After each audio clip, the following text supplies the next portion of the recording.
So, napag-aralan po natin last Friday that si Pablo po, dahil pinagdududahan po yung kanyang kredibilidad bilang apostol, pinaliwanag po niya kung paano ho niya nakuha ang kanyang magandang balita. Ilang beses po niya inulit na ang magandang balitang ito ay hindi nagmula sa tao. Hindi ito nanggaling sa tao. At hindi niya ho ito natutunan mula sa mga tao. Kundi ang magandang balitang ito ay nagmula kay Kristo. And yet, sabi din ho niya, napatunayan po niya na ang kanyang mensahe ay nagmula po kay Kristo dahil sa kanyang paglalakbay, the revelation that he was receiving, at yung mga taong nakakarinig at nakakasaksi sa kanyang mensahe ay hindi lang nabubuksan, pero nakita po yung pagbabago sa kanyang buhay. Kaya nung umalis at bumalik po siya sa Jerusalem upang makipagkita sa mga ibang apostol na kabilang po sa 12, with the exception of Judas Iscariot, because by this time, patay na ho siya, kaya ang pumalit ay si Matthias. Nonetheless, sumang-ayon ang mga 12 alagad, sumang-ayon yung mga pillars of the church sa kanyang mensahe na ipinapangaral. So ngayon, pagdating naman po natin dito sa talatang 11, maaari maitanong ho natin, bakit po nabanggit ni Pablo ang isang specific na eksena sa kanyang pagre-rebuke kay Apostol Pedro? Kasi when it comes to the 12 apostles, it is said that ang nangunguna po talaga sa kanila ay si Pedro. Maaari nangunguna dahil siya ay kinausap po ng Diyos in Caesarea Philippi, nung sabihin po ni Kristo sa kanya, "Upon this rock, I will build my church." O maaari, siya po ay nangunguna in the sense na siya po ay mas nakatanda kesa sa mga ibang 12 apostol. Whatever the case might be, pinakita po dito ni Pablo that hindi ho siya man-pleaser. Hindi ho yung kinalulugdan ng tao ang kanyang hinahanap. Di ba yan ang sinabi po niya in chapter 1, kung atin po saglit babasahin, sa chapter 1, talatang Gs, ito po yung kanyang mga nabanggit in the first chapter. Sa chapter 1, talatang Gs, sabi po ni Pablo, "Huwag ninyong isipin na ang nais ko ay malugod sa akin ang tao. Hindi. Ang nais ko ay malugod sa akin ang Diyos. Kung ang ikalulugod ng tao ang hinahanap ko, hindi ako tunay na lingkod ni Kristo." Na sa madaling salita, ang rason at we can even say, ang meaning ng verse po na ito ay tumutukoy po sa mga anumang tao, anumang anghel na nangangaral po ng ibang ebanghelyo na ihinatid ho ni Pablo sa mga iglesia. This goes to teach us that si Pedro, bilang isang apostol ng Panginoon, ni-rebuke po ni Pablo for a specific reason. And it had something to do with the gospel message na pinapakita po niya sa kanyang pag-uugali. So ngayon, tignan po natin kung ano po yung ginawa ni Pedro, kung bakit apektado ang gospel message na nais po nila ipalaganap, pero naging, we could say, counterproductive ito sa pinapakita po ni Pedro. Verse 11 ng chapter 2, Kapitulo 2, talatang 11. "Noong dumating si Pedro sa Antioch, pinagsabihan ko siya ng harapan dahil mali ang ginawa niya." Verse 12, "Sapagkat bago dumating ang ilang tao mula kay Santiago, kumakain si Pedro kasama ng mga hindi Hudyo. Pero nang dumating ang mga iyon, nagsimula na siyang umiwas at ayaw nang kumain kasama ng mga hindi Hudyo." Now let's pause here for a moment. What we have here, ayon po sa whiteboard, is that si Pedro and them were in Antioch. So it is within the Syrian region, mga kapatid, or northwestern or northern Syrian region. Ngayon, sila Pablo, nung nakitaan po nila, si Pedro ho, kumakain kasama yung mga hentil, at the same time, may mga, we could say, mga hindi Jewish Christians in the sense, hindi talaga sila sumasang-ayon sa katuruan po ng Ebanghelyo to its fullest, nakita ho nila si Pedro. Kasama po si Bernabe at yung mga ilang kapatiran na kasama po kumakain ang mga Hentil. So nung nakita po ng mga ito, si Pedro ay kumakain po kasama ang mga Hentil na Kristiyano, bigla ho siya lumayo sa mga ito. Now there might be some questions. Ano naman ang kinatakot ni Pedro kung bakit bigla ho siya lumayo sa mga Hentil na Kristiyano kung ang ginagawa lamang po nila ay kumakain? At pangalawa, paano po naapektuhan ang mensahe ng magandang balita sa kanyang ginawa at ipinakita? Well, kung uulitin po natin, ang talatang 12, sabi ho dito, kumakain si Pedro kasama ng mga hindi Hudyo.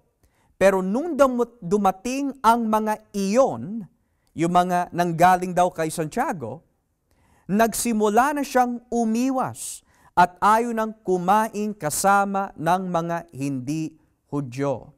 Now, ano po yung kinatakot po ni Pedro? Well, if we look into the Bible, makikita ho natin, it was a Jewish custom na wag makipag-fellowship, wag makisalo sa mga hindi ho nila kauri when it comes to ethnicity. Nang ibig sabihin, kung hindi sila Hudyo, hindi sila tuli, hindi ho sila kauri o kapwa Hudyo, they should not be eating together. Now, where do we see this? Ang isang halimbawa is in the book of Acts. Acts chapter 10. Basahin po natin. Gawa, Kapitulo 10. Acts chapter 10. At simulan po natin dito, mga kapatid, in verse 23. Verse 23. Sabi ho dito, pinapasok sila ni Pedro at doon sila natulog ng gabing iyon. Kinabukasan, sumama si Pedro sa kanila kasama ang ilang kapatid na taga-Jopa. Dumating sila sa Cesarea pagkaraan ng isang araw. Naghihintay sa kanila si Cornelius at ang kanyang mga kabag-anak at mga kaibigan na inimbitahan niyang dumalo. Nang dumating si Pedro, sinalubong siya ni Cornelius at lumuhod para sambahin siya. Pero pinatayo siya ni Pedro at sinabi, tumayo ka, dahil ako'y tao ring katulad mo. At patuloy ang kanilang pag-uusap habang papasok sila sa bahay. Sa loob ng bahay, nakita ni Pedro na maraming tao ang nagkakatipon doon. Nagsalita si Pedro sa kanila, alam ninyo na kaming mga Hudyo ay pinagbabawalan ng aming reliyon na dumalaw o makisama sa mga hindi Hudyo. So napakalinaw ang kanilang reliyon ng pagiging Hudyo na kung tawagin Judaism. Yung Judaism, reliyon ng mga Pariseo. Yung Judaism na very strict po sa Jewish laws. Under that religion, hindi sila pwede makisalo, makikain, makisama sa mga hindi ho nila kapwa Hudyo. Bakit ho? Dahil ang pananaw ng mga Hudyo sa mga Hentil ay marurumi ang mga ito. Ayon po in antiquity o kung tawagin po ancient history ng mga Jewish people, na isulat po in many ancient Jewish literature yung mga katuruan patungkol po sa ganito. If you were to eat with a Gentile, sabi po nila, you would be automatically unclean. Magiging marumi ka na. Kaya yung makisalo, makisama, o pumasok ka lang sa bahay ng mga Hentil, maituturing ka na marumi. Kaya para kay Pedro, nung sinabi niya ho ito, sabi at inilinaw ho niya sa kanila, sa aming reliyon bilang mga Hudyo, bawal ang ganitong klaseng pagsasama. Pero hindi lang po si Pedro ang nagsabi nito. Pati na rin ang mga Samaritano, alam nila na hindi po pwede magsama ang mga Hudyo sa mga hindi kadugo 100% in Jewish ethnicity. Halimbawa, sa John chapter 4, yung Samaritana, na babae. John chapter 4. At simulan po natin dito sa talatang 7. John chapter 4, verse 7. Tignan niyo po yung sinasabi ho dito. Talatang 7. Tumuloy naman ang mga tagasunod niya sa bayan upang bumili ng pagkain. Habang nakaupo si Jesus, dumating ang isang babaeng mga taga-Samaria para umigip. Sinabi ni Jesus sa kanya, "Pwede bang makiinom?" Sumagot ang babae, "Kayo po ay isang Hudyo at ako ay Samaritano at babae pa. Bakit po kayo makikiinom sa akin?" Sinabi niya ito dahil hindi nakikitungo ang mga Hudyo sa mga Samaritano. So you see, hindi lang ho si Pedro ang nagsasabi nito. Hindi lang ho si Pedro ang nagbibigay linaw tungkol sa kanilang batas, sa kanilang reliyon bilang Hudyo. Pati na rin ang mga Samaritano, or in this case, yung Samaritana, alam din nila yung batas ng mga Hudyo under their religion. Kaya pagdating po dito sa talatang 27, kung ibababa po natin ang basa sa talatang 27, nang sandaling iyon, dumating ang mga tagasunod ni Jesus. Nagtaka sila nang madatnan nilang nakikipag-usap siya sa isang babae, pero wala ni isa man sa kanila ang nagtanong kung ano ang kailangan niya. At hindi rin sila nagtanong kay Jesus kung bakit nakikipag-usap siya sa babae. So notice this. The woman knew, the apostles knew, na hindi pa pwede yung ganitong klaseng interaction. Now ngayon, kung mababalikan po natin yung unang tanong, bakit po kailangan sabihin ni Pablo sa mga taga-Galacia na nirebuke po niya si Pedro sa kanyang maling pakikituno at pag-uugali na ipinakita sa mga Kristiyanong Hentil nung dumating ang mga Hudyo mula po kay Santiago. Now, number 1, yung mga dumating po mula kay Santiago could possibly be two things. Number 1, maaari ginagamit po nila yung pangalan ni Santiago tungkol po sa katuruan ng pagtutuli upang gamitin ho ito bilang laban kay Pablo sa kanyang kredibilidad bilang apostol. Dahil para ho sa kanila, ang mga tunay na apostol ay nagmula sa Jerusalem. At dahil si Pablo ay hindi parte ng original na 12, he would be a lower class apostle. Kaya kung ano man revelation ang natatanggap po niya, ay hindi kapantay ng revelation ng original 12. So ngayon, ang ginagamit po ng mga ito is yung pangalan ni Santiago na kailangan magpatuli bagamat hindi talaga itinuro ito ni Santiago. Or possibly, nagmula lang po sila in the area of Santiago pero hindi sila talaga mga alagad ni Santiago. Whatever the case might be, nung nakita po ni Pedro ang mga Hudyong ito na pumipilit na kailangan magpatuloy upang maituring ho sila matuwid, bigla ho siya nag-compromise. So ulitin ko po, yung salitang compromise. Sa isang mababaw na definisyon, ang compromise, kung gagamitin po natin yan sa isang practical na bagay, may gagawin ka na alam mo hindi tama para lang malugod ang tao. May gagawin ka, even if that means may isasantabi ka para lang malugod ang isang tao. In other words, hindi na bali masaktan ang Kampo 1 para lang magkasundo kayo ni Kampo 2, gagawin mo yung compromise. In this case, yung ginawa po ni Pedro, nag-compromise po siya sa mga Christian Jews na hindi talaga Kristiyano in their message para lang hindi ho sila ma-offend.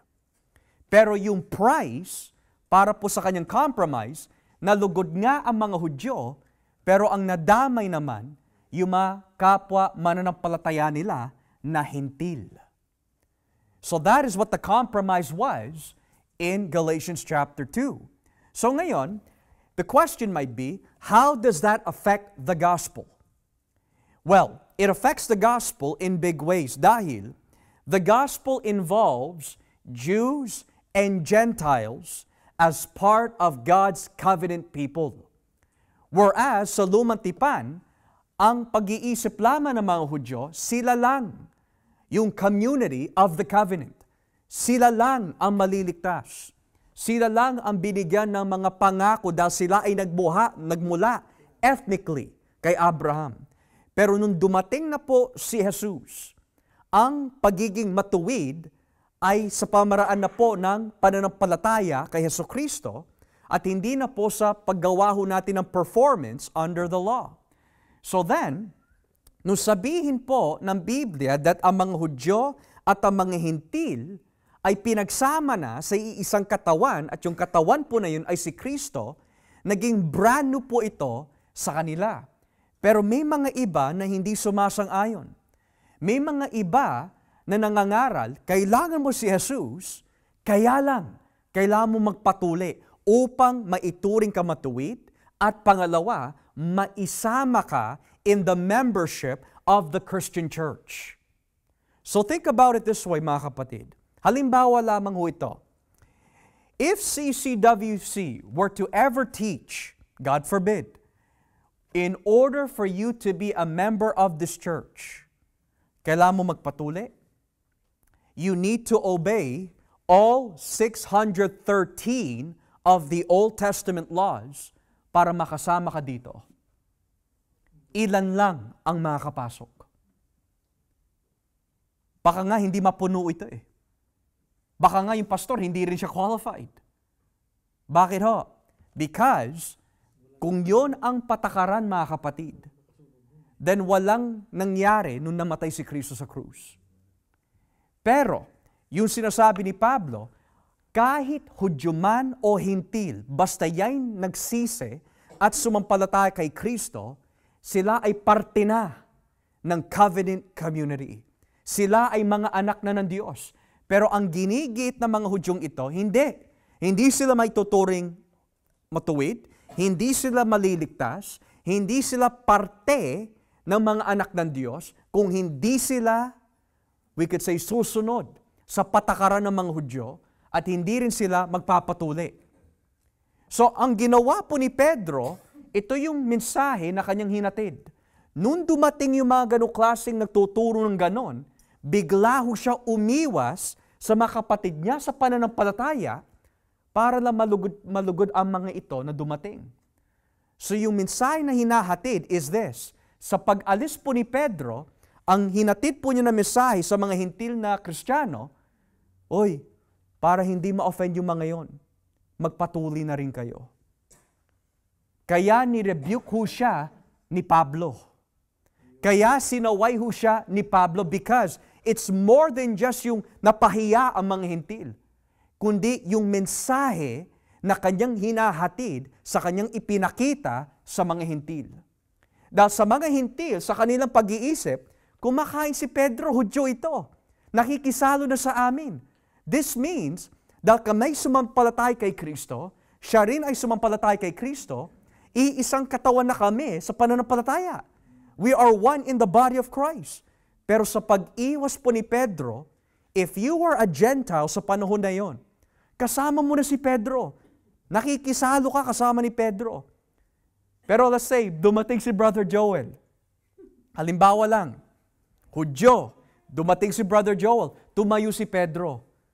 Umiwas siya. Umiwas din si Bernabe. Anong mararamdaman mo bilang isang Kristiyano na Hintil? Ha? Kailangan ko pala magpatuli.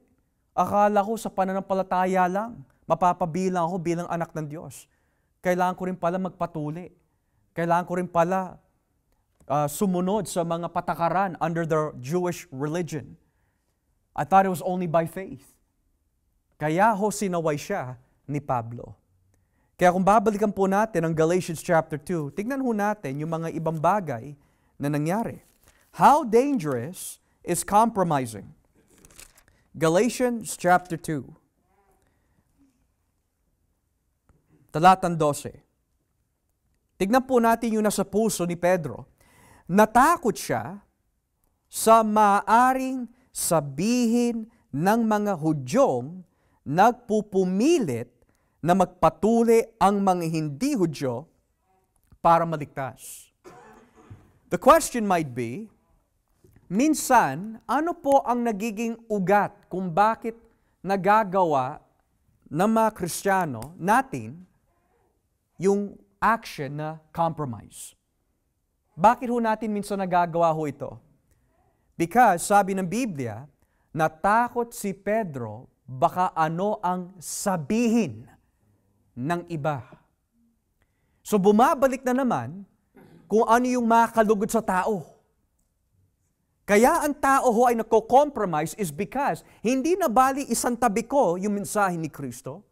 Hindi na bali isang tabi ko ang aking commitment kay Kristo. Basta wag lang may masabi ang mga tao sa akin. Hindi na bali na pasukan po natin ang worldliness. Hindi na bali pasukan po natin ang mga bagay na alam natin hindi ikalulugdan ng Diyos. Basta lang walang masabi ang tao laban sa atin. Ang isang magandang halimbawa ay walang iba kundi si Haring Saul, ang unang hari ng Israel. Siya ang unang hari ng Israel, hindi dahil siya'y pinili ng Diyos, kundi siya'y pinili ng tao. Gayunpaman, pinintulutan po ng Diyos na maghari ho si Saul, hindi dahil yun ang gusto po niya as the chosen one, kundi para magbigay ng aral sa mga taong pumipilit na ayaw namin ang Diyos sa maghari sa amin, gusto namin ang maghari sa amin ay tao tulad ng mga ibang bansa. So dahil ang Diyos ay matalino at siya po ay ama in that sense, nais po niya magbigay ng aral. Okay, ayaw mo ako na maging hari ng buhay ninyo? Fine. Magbibigay ako ng tao tulad nyo na maghahari sa inyo. Pero kung ano man yung consequences that will follow after, huwag kayong magrereklamo. Kaya iyak ng iyak si Samuel. Pero sabi ng Diyos, Samuel, huwag kang umiyak. Yan ang gusto ng tao, ibigay mo sa kanila. So ngayon, nung naghari ho si Saul, ilang beses po na sinabihan po ni Samuel, patayin mo si Agag, patayin mo ang lahat ng mga tao doon na kumakalaban sa mga Israelita, wala kang ititira kahit isa, kahit ang mga hayop o yung mga sanggol, wala kang ititira. Pero anong ginawa po ni Saul? Nung dumating po si Samuel, may naririnig po si Samuel na hindi niya dapat marinig. At yun po yung, we could say, yung voices of the animals and the things that were supposed to be slaughtered na inutos ng Diyos. So nung hinarap po ni Samuel si Saul, sabi niya, teka lang, di ba inutos ng Diyos sa iyo na patayin mo ang mga ito at kahit isa sa kanila walang maititira na buhay? Ano sagot po ni Saul? Kasi ito yung ginusto ng tao. Ito yung ginusto ng tao. So nag-compromise ho si Haring Saul, and what was the result? Tinanggal siya ng Diyos sa kanyang pwesto. Furthermore, si Samson ay nag-compromise din. Kinrompromise po niya yung kanyang sikreto kung saan ho niya nakukuha yung kalakasan. And what did happen? Delilah betrayed him. And what was the cost? Nabulag ho siya. Every time, mga kapatid, compromise is involved with the gospel, there is always a negative consequence that follows. There's nothing good that comes out of it. Kapag may inuutos po ang Diyos, lalo na in connection with the gospel, pero nakipag-compromise po tayo dahil maaari. Kapag tayo nagbabahagi, ayaw natin may masaktan sa ating mensahe. O maaari, ayaw natin na tayo ay layuan ng tao.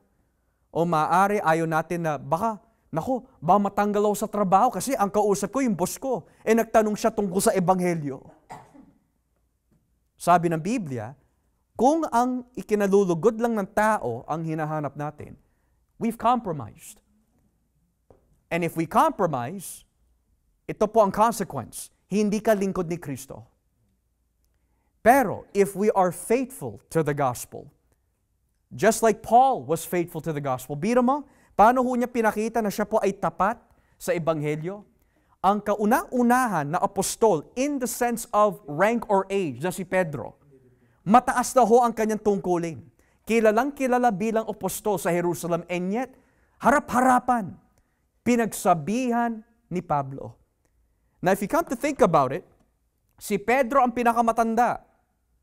Si Pablo, he considers himself the lowest of all the apostles. And yet, the lowest of all the apostles, pinagsabihan niya yung nakakatanda at yung may mataas na tungkulin sa Jerusalem. This goes to show us, mga kapatid, kapag ang tao ho ay nag-compromise, mapapastor man ho yan, apostol man yan, o may mataas na tungkulin in any position, it doesn't matter. They are not excusable from rebuke. Hindi sila excusable from correction. Nang ibig sabihin, nako, kasi apostol yan, hindi ko yan sasawayin. O kasi pastor yan, hindi ko pagsasabihan. O kahit na mataas ang tungkulin, baka CEO yan. Kahit alam ko yung ginagawa niya mali, hindi ako mangangelam dyan. So ngayon, nag-compromise na ho. Pero tingnan niyo yung ginawa ni Pablo ho dito sa talatang 13. Or tignan ho natin yung mga nangyari pala nung nag-compromise po si Pedro. Verse 13. Pati tuloy, ang ibang mga kapatid na Hudyo ay nakigaya sa pagkukunwari niya at maging si Bernabe ay napagaya na rin. Now, here's another question. Kapag ako ay nag-compromise, ano po yung madadamay ho dito? Number 1, your relationship with God. Yan ang unang-unang magko-compromise ho. Our relationship with God. Bakit po? Dahil sabi po ni Pablo, ang sino man mangangaral ng ibang ebanghelyo, susumpain siya ng Diyos. So that relationship becomes compromised. Pangalawa, kapag tayo ay na-compromise, damay din ang mga kapatiran.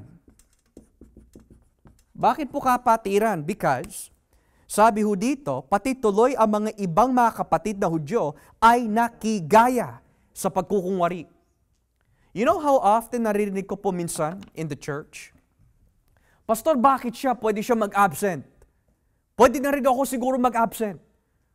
Bakit siya? Pwede siya mag-post ng ganyan. Bakit siya nakikinig, nanonood ng mga ganyan? Ako rin, pwede din. Di ba, Pastor? Unfair naman yon. So ngayon, dahil sa ipinapakita na masamang modelo, ang mga kapatid sa pananampalataya na maaari hindi pa mature sa pananampalataya, ay nakikigaya rin. So kapag ang isang pastor, for example, pumasok sa iglesia, pula ang buhok, naka-jersey lang habang nangangaral, gagayahin din siya ng mga tao. Or kapag may mga elders of the church, deacons of the church, hindi seryoso sa kanilang gawain, hindi rin magiging seryoso ang mga ibang kapatiran. Kapag ang mga Kristiyano in the church, hindi seryoso para kay Kristo, that creates a dominant effect sa mga ibang kapatiran. Na bakit po nakigaya ang mga ito? Dahil sino po ba ang pasimuno? Si Pedro. Ginawa ni Pedro yun. Gagawin ko rin. Kasi nagpapahayag sa kanya ang Panginoon. Siya ang binigyan po ng tungkulin to be the head of the church in the sense or the rock in which Christ would build the church. Not the head but the rock. So dahil si Pedro, ginawa niya ito, gagayahin din namin. Now imagine, kung si pastor, nakita nyo in the movie theaters, nanonood ng violence, nanonood, let's say, ng mga movie that is in violation of God's Word, gagayahin nyo ako. Kasi kung ano yung ginagawa ng shepherd, yun ang kakainin ng mga tupa. Or, pag nakita nyo si pastor na sa rock concert, AC/DC, or sabihin natin, I'm at a pop concert, Ricky Martin,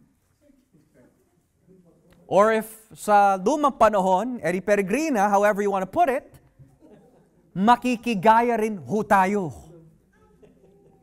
Bakit po? Because kung ano yung modelo na ipinapakita ng isang namumuno, gagayahin din ho siya. So, what does compromise do? Compromise affects your relationship with God. Compromise affects the message you give to others. So you see mga kapatid, no wonder why sinasabi po ng Biblia, tayo po ay tinawag ng Diyos mga pinabanal. Kapag sinabi pinabanal, you have been separated from the world. And if you're separated from the world, you have no business with living like the world. Pero the moment na ginaya po natin o pinagbigyan ho natin ang kamunduhan in compromise sa ating ebanghelyo that we stand for, marami ho maapektuhan. Marami ho.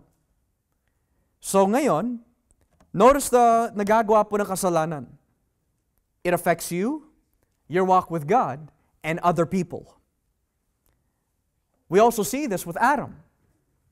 Nung kinain po ni Adan, yung ibinigay sa kanya na prutas ni Eva, ano ho nangyari? Naapektuhan po ang relasyon po ni Adan at ni Eva sa Diyos. Pangalawa, naapektuhan ho ang buong, we could say, sanlinlahi that's going to come out of them, which is death upon all people. So hindi lang po naapektuhan yung mag-asawa, naapektuhan din yung mga manggagaling sa kanila. Kaya nga sa pagsuway ng isang tao, dumaganap ang kasalanan at kamatayan sa lahat ng tao. So when we compromise, mga kapatid, we have to think very strictly and we have to think very critically, sino madadamay kapag nag-compromise ako? Sino ang maapektuhan kapag nakipag-compromise ako? So ngayon, tignan po natin yung ginawa ni Pablo, verse 14. Nang makita kong hindi ayon sa katotohanan ng magandang balita ang ginagawa nila, pinagsabihan ko si Pedro sa harap ng lahat. Bakit mo pinipilit ang mga hindi Hudyo na mamuhay na para mga Hudyo? Ikaw nga mismo na isang Hudyo ay namumuhay na parang hindi Hudyo. Now, question number 1. Di ba hindi po pwede pagsabihan ang nakakatanda? That was the question last week ni Mama Tash. Kasi si Pablo, pinagsabihan po niya si Pedro. Si Pedro po nakakatanda, maaari sa edad, at siya po ay nangunguna amongst the original 12. Pero pinagsabihan pa rin po ni Pablo si Pedro. When the Bible talks about rebuke, hindi pinagbabawalan po ng Biblia yung salitang rebuke regardless of age. Ang pinagbabawalan po ng Biblia is the tone and the way that rebuke is used. Halimbawa, kung titigan po natin ang 1 Timoteo, Kapitulo 5. 1 Timoteo, Kapitulo 5, talatang 1. 1 Timoteo, Kapitulo 5, talatang 1. So, hindi pinagbabawalan po yung salitang rebuke, regardless of age. It's just how it is delivered and how it is initiated. Verse 1. Huwag mong pagsasabihan ng marahas ang matatandang lalaki. Sa halip, kausapin mo sila ng parang iyong ama. Do not rebuke an older man harshly. So ano po yung mga harshly? Well, a harsh example could be, ikaw, matanda ka, wala kang kwentang lalaki, wala kang utak, wala kang kwenta, may something ka, bakit mo nagawa yun? That's harsh. Hindi na ho yun sa pag-ibig. That's no longer treating them out of love or gentleness. Pero sabi ng Biblia, when you rebuke an older person, remember, the word rebuke does not mean shouting. The word rebuke simply means to correct or to discipline out of love. So kung sa kawikaan, ang mga batang, we could say, mga pilyo, kailangan po paluin sa isang tamang paraan o yung tamang pagpalo, not harshly, pero yung sa tamang paraan, ganoon din po sa mga nakakatanda or regardless of age. We are never to correct or to rebuke them in a way that is so harsh, so damaging, and so disrespectful. Now, yung mga skeptics ng Biblia, pwede po nila tutulan ho ito and they would say, may contradiction to Kasi si Pablo ang nagsabi, huwag marahas ang pagdidisiplina o pagre-rebuke. Pero bakit po niya pinagsabihan si Pedro sa lahat ng tao? Di ba sabi ni Jesus, kung may problema ka sa iyong kapatid, kausapin mo ng sarilinan. Pero bakit ginawa ni Pablo ito? This means, nilalabag niya ang utos ni Kristo. Hindi ho. Paul would have spoken to Peter privately if no one else was involved. Pero dahil ho, si Pedro sa kanyang ipinakita, dahil napahiya po sigurado at nag-create ng confusion publicly sa mga hintil, Paul had to address publicly din upang hindi ma-confuse sa mga hintil concerning about the gospel message. Pero if walang public matters that are involved, sigurado, sarilinan na ho yun. Pero dahil marami ho nakakita, para lang hindi lumaganap yung confusion tungkol sa mga Gentiles and Jews, kailangan po pagsabihan ni Pablo ng harap-harapan in front of them all para walang confusion at para maliwanagan din si Pedro sa kanyang maling ginawa concerning the gospel. Okay? So let's go back to Galatians chapter 2. So tatandaan ho natin mga kapatid, when we rebuke, do your best not to rebuke harshly, arrogantly, in abusive ways. Do not do that. Dahil hindi natin trabaho yon to put people down, but to restore them. So, ang sabi po ni Pablo sa talatang 14, harap-harapan, bakit mo pinipilit ang mga hindi Hudyo na mamuhay na parang mga Hudyo? Ikaw nga mismo na isang Hudyo ay namumuhay na parang hindi Hudyo. So, let's look at this. Sabi po ni Pablo to Peter, you being a Jew, do not live like a Jew. What does that mean? It means, sa batas po ng mga Hudyo, under their religion, Jews only eat with Jews. Pero bago ho dumating ang mga Hudyo, hindi na ho namumuhay si Pedro under the Jewish law. Kasi nakikikain ho siya with the Gentiles. So bagamat Hudyo ho siya sa laman, pero yung pinakita niya, it is not Jewish at all. Kundi, sabi po ni Pablo, ikaw nga mismo na isang Hudyo ay namumuhay na parang hindi Hudyo.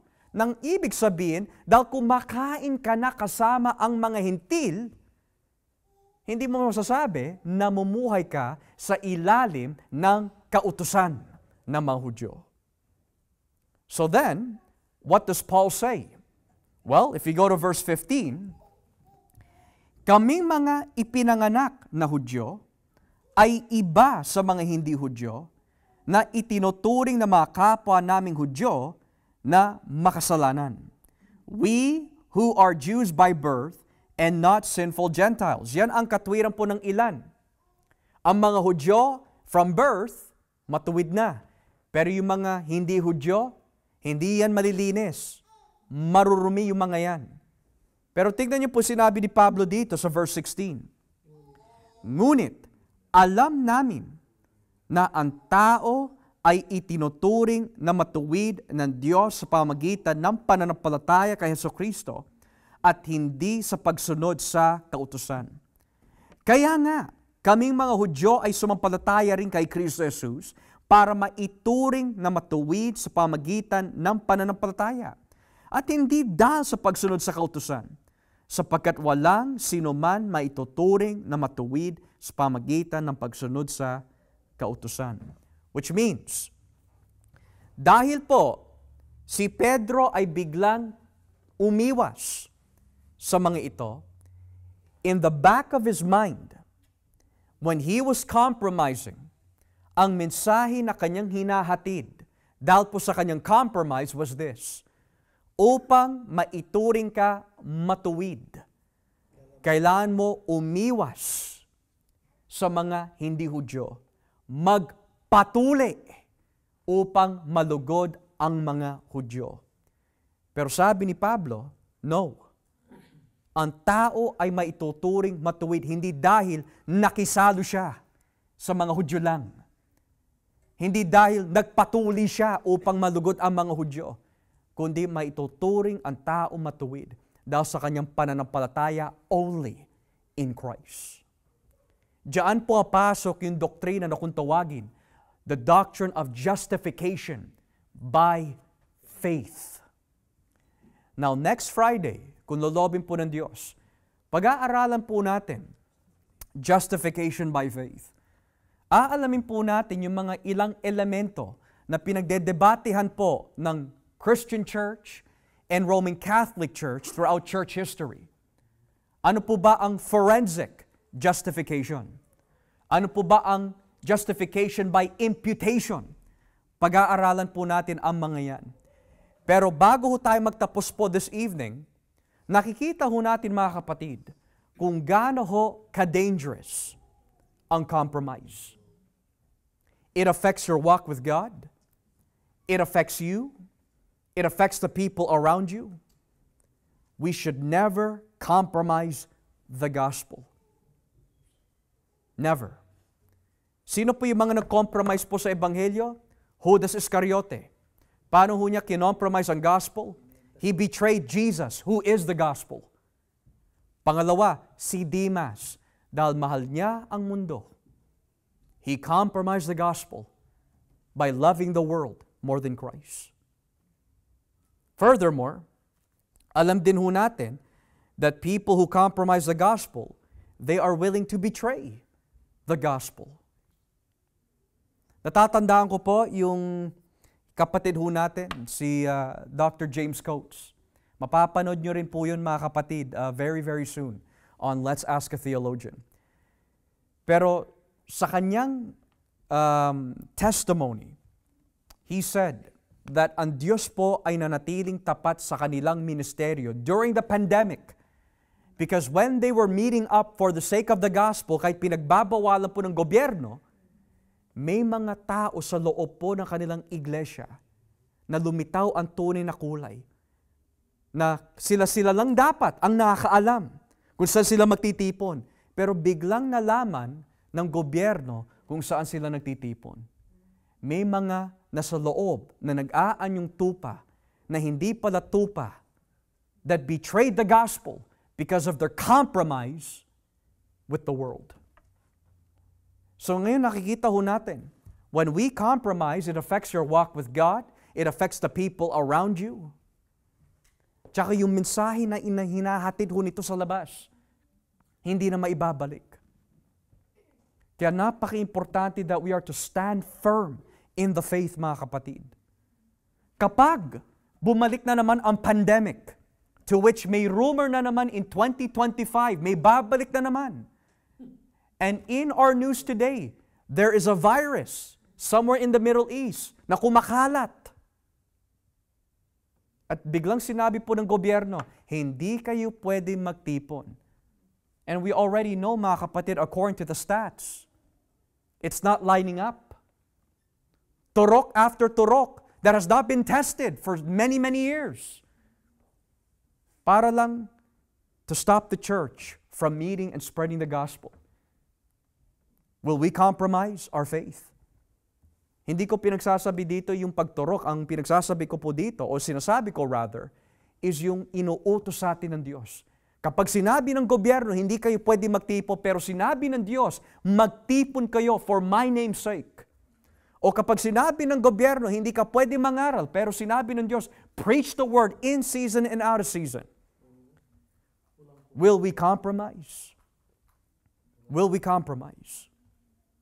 Now, if we say, well, Pastor, di ba sinasabi po ng Biblia sa Roma 13, magpasakop sa gobyerno?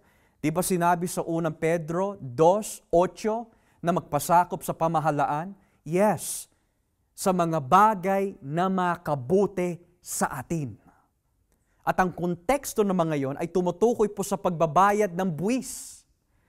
Kasi may mga kapatiran, nung sila'y inuusig, hindi na nagbabayad ng buwis. Bakit ako magbabayad ng buwis sa mga ito? Yung mga ito ang umuusig sa amin. So ngayon, ang lagi ho natin nakikita throughout church history, ang madalas na kalaban ng church in the world ay ang pamahalaan. Sino ho ang pumatay sa many reformers? The government. Sino ho nagpakulong kay John the Baptist? The government. Who crucified Jesus? Under what authority and power? The government. At sino ho yung nakikita natin in the book of Revelation na madalas nakakabangga ng iglesia? The government. We are to love the government as people who were created by God, but we are not to love them above Christ.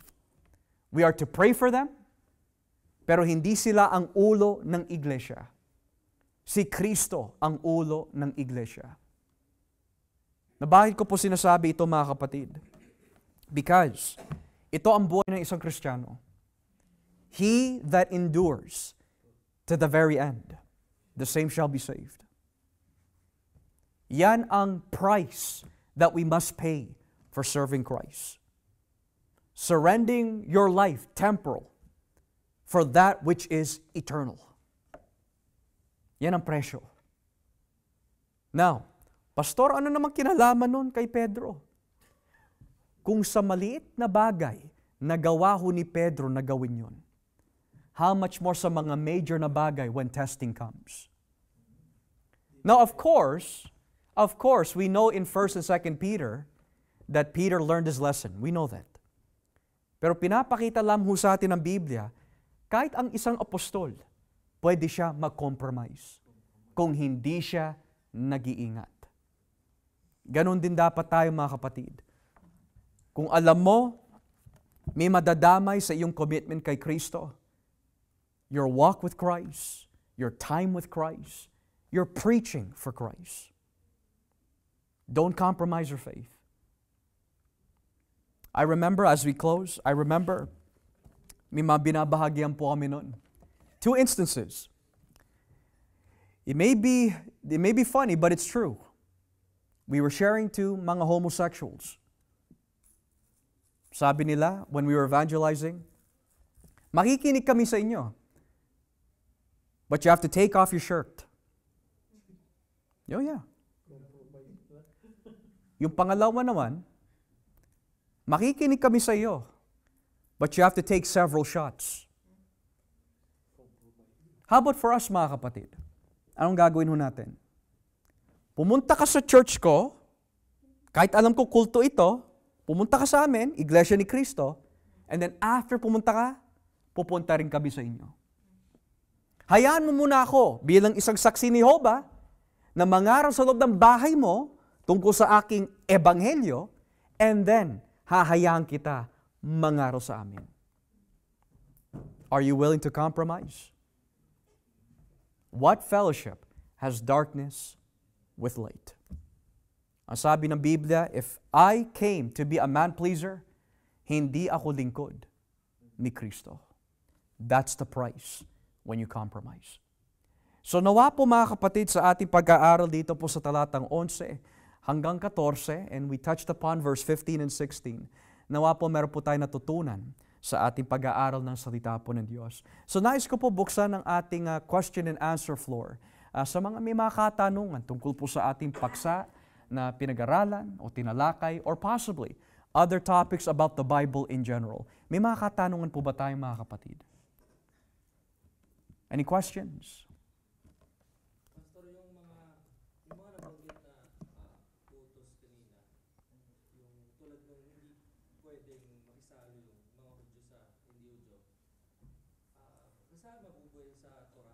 Sa Torah po? Under their religious teachings. Well, we could say po, Kuya, is that as far as what we see in the Old Testament, the Jews were not to do what the other pagan nations were doing. Pero kapag ang isang dayuhan na hindi Hudyo ay nakisalo sa kanila, kakailanganin that they would have to serve Jehovah God. They have to serve Yahweh. Pero sinasabi din ng Biblia, we have to do good to everyone. Kasi si Kristo ang nagsabi, tungkol doon sa talinghaga ng Good Samaritan, we have to do good to everyone. Pero it was these radical Judaizers na nagtuturo po ng ganun. So yung mga Hudyo and their tradition ang nagtuturo po ng ganun in Judaism. Pero nung dumating na si Kristo, He amplified the meaning that yung mga tunay na Hudyo ay hindi yung mga Hudyo sa laman, kundi yung mga sumampalataya kay Kristo. So we could say that yung mga pinakita ko po na verses kanina in John 4, in Acts chapter 10, notice the words there. Ayon sa reliyon ng mga Hudyo, which means may mga dagdag na tradisyon na hindi naman talaga itinuro ng Diyos, kundi dinagdag lang ng mga rabbi. Yeah. Kasi most of that teachings, Kuya, they're in rabbinical literature. So gawa ng tao. Gawa po na, tradisyon ng tao. Tradisyon ng tao. Just to, kasi ang Bible, di ba, is complete po. It's involving tradition, and it's also involving misinterpretation of the text. So it did not came from God's, hindi God granted to them. Exactly po. Tinuturo nila. Exactly po. Yeah. And even if it was, even if there was some implication na wag nila gagayahin ang mga pagano, they understood it to really mean na kahit they were in the same room, kahit they were eating with them, they were automatically made sinners. Pero lifestyle ang pinag-uusapan, not those practical things. Nonetheless, nung dumating nga ang Panginoon, nung nakitaan siya na kumakain kasama yung mga makasalanan, biglang nagulat yung mga Pariseo, why do you eat with sinners? So saan nila nakuha yung ganong klaseng katuruan? From their own tradition. Not from Christ, because Jesus did not came to save the righteous, but those who are in need of a physician, those who are sick. Yung mga lahat tayo. Yeah. Okay? Oh, very good question po, Kuya. Anyone else? May mga katanungan po ba? Anyone else? Have any questions about what we're learning? Pastor, yung pa lang, yung Katoliko, nag-compromise sila, di ba? Yung, kaya nabago yung naging Roman Catholic. So, kaya nangyayari, nagkakaroon ng hindi pagkakaintindihan ng iba't ibang Katoliko dahil nga sa ginawa ng compromise nila sa Roman na namumuno. Kaya sila ngayon binabatikos ng mga ng ibang reliyon. Every religion, we could say po, is against Christ. Lahat ng reliyon, with the exception of true Christianity, is against Christ. In regards po dun sa Roman Catholicism, we can say po, Brother Joel, that what was compromised here, notice yung similarities po. Ang mga Roman Catholics naniniwala sa Trinidad. Ang Roman Catholics naniniwala na si Kristo ay Diyos at siya lang ang natatanging nakapagbibigay ng kaligtasan. But here's the compromise.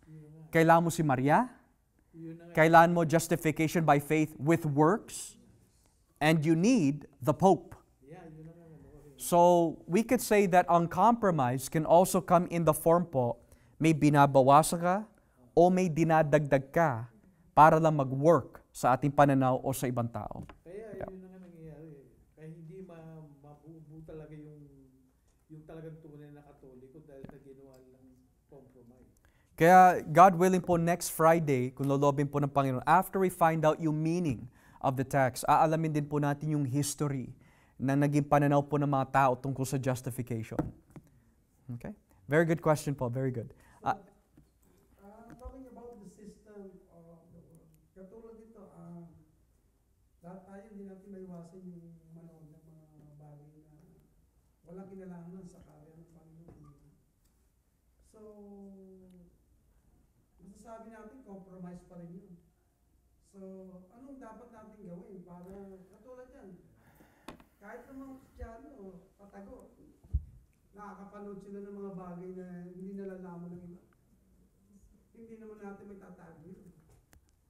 Practically, umaatin tayo ng church, pero pagdating sa bahay, nakababad tayo. So, we can say that is a compromise, right? So, ibig sabihin, lalo na, wala nakakita tayo, pero Diyos ang nakakita. You think on that way, nagkakasala tayo? I think that the best thing to do, Dad, is that we also have to check our own hearts na, why am I doing this? That's the first thing we need to ask. And lahat ho tayo, we compromise. We compromise our faith. It's true. Kaya nga, madalas po na sinasabi po ng Biblia that we have to mortify the flesh. Kailangan patayin po ang ating kahinaan. Now, the question might be, when it comes to watching, how do we compromise? I'll give a few examples. Sabihin ho natin, may asawa kang babae or may asawa kang lalaki. Ikaw, you know the Word. As a husband, we know the Word. Pero sabihin na natin, example lang ho ito, sinabi ni Mrs., can we watch an X-rated movie? Ang katwiran is, mag-asawa naman tayo. Pero deep down, alam mo that yung pinapanood nyo does not help her or you closer to Christ. Pero para lang hindi kayo magtalo, you compromise your faith at the expense na napigati ang Espiritu Santo. Or halimbawa, ikaw naman ay lalaki, tapos may asawa kang babae. Alam mo mahina ang asawa mo when it comes to watching ng mga teleserye o mahina sa pag-watch ng mga programs, tulad ng mga programs na maraming chismis and gossip or vice ganda. And yet, alam mo mahina siya doon, and yet you still make her watch that, you compromise your faith, you compromise your wife, you compromise your spirituality. Para lang hindi kayo magtalo. So, kaya ko po nasabi that we have to mortify the flesh because at the end of the day, sino po ba ang binibigyan po natin ng kaluguran? Is it God? Or is it ourselves? Or is it people? And it is true, mga kapatid, it is true. Every single day, we have spiritual battles. Pero sabi nga po ng isang theologian, there's a difference where you are tempted every day, but then you don't fight back. And there's a difference when you're tempted every day, but you're doing your best to fight back. Nang ibig sabihin, the reason why people compromise, they do not fight back against temptation. They give in. Kaya sabi po ni Santiago, submit yourselves to God. Resist the devil, and he will flee. Sabi ni Pablo, fight a good fight of faith. Now, ano po ang itsura of mortifying the flesh? What does that look like? Does that mean that, nasa loob ka na isang kwarto, you're flexing, you're saying, no. Hindi ho. Ang magandang halimbawa po ay si Jose sa Lumang Tipan. When temptation came, he didn't stand there long. He ran. Yung umiwas ka, if that means you have to go out, lumalabang ka na nun. You're resisting na. So kung ano man po kahinaan ho natin mga kapatid, maaari. It might be your wife or your husband, meron silang gustong gawin, pero alam mo, hindi naaayon sa salita po ng Diyos o hindi makakatulong sa marriage po ninyo or your family. Even if that means magtalo kayo sa loob ng bahay for the sake of Christ, don't compromise. Don't compromise. Kasi sabi po ni Pablo, kung ang ikalulugdan lamang ng tao ang aking hinahanap, hindi ako lingkod ni Kristo. It is difficult sa laman.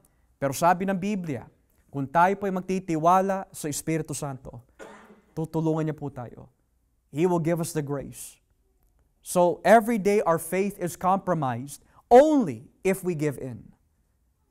But we must fight a good fight of faith, mga kapatid. Kailangan ho talaga.